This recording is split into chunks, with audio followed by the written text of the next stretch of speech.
नमस्कार मित्रांनो, मी कौस्तुभ परब. आता मी बसलोय बघा. हा डेक एरिया आहे, त्याच्यामुळे छोटा बेडरूम पण होऊन झाला. सॉरी, जोक करतोय, पण एवढा मोठा डेक एरिया मी पहिल्यांदाच बघितला. हा कार्पेट आहे 3 BHK चा, 1300चा हा कार्पेट. आता डेक एरियामधून तुम्हाला लिव्हिंग रूम दाखवतो. आता त्याचा लिव्हिंग रूम आहे 20x14चा असा living room with foyer area.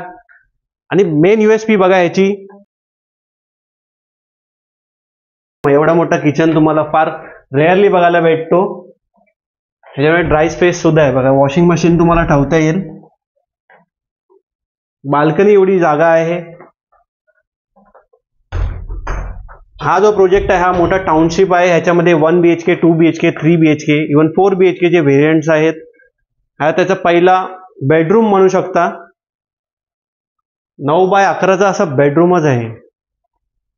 Even study area पण सुद्धा बनवू शकता. याचा पहिला वॉशरूम आहे. सिटिंग एरिया बनवलेला आहे. कसं युटिलायझेशन आपण करू शकतो इव्हन आपल्या फ्लॅटमध्ये, हे असं दाखवलेलं आहे. पहिला त्याचा second bedroom with private washroom. 9x11चा असा हा बेडरूम आहे. सगळं इंटिरियर तुम्हाला करून दाखवलेलं आहे. दिस इज अ सॅम्पल फ्लॅट. आणि हा थर्ड बेडरूमचा फर्स्ट वॉशरूम आहे. हा मास्टर बेडरूम. मास्टर बेडरूमचा पण हा मास्टर बेडरूम आहे. वॉकिंग स्पेस ऑफ वॉर्डरोब बघा. वॉर्डरोब एवढं आहे की तुम्ही खुश व्हाल बघूनच. हे त्याचा बेडरूम आहे. हा प्रोजेक्ट आहे ठाणे कोलशेत रोडला. याची कनेक्टिव्हिटी बद्दल बोलायला गेलं तर तुम्हाला अपकमिंग मेट्रो स्टेशन आहे ना, 3 लाईनचे मेट्रो तुम्हाला इथं भेटून जातील. कनेक्टिव्हिटी पण फार चांगली आहे. मल्टिपल 40+ अम्युनिटीज याच्यामध्ये अवेलेबल होणार आहेत.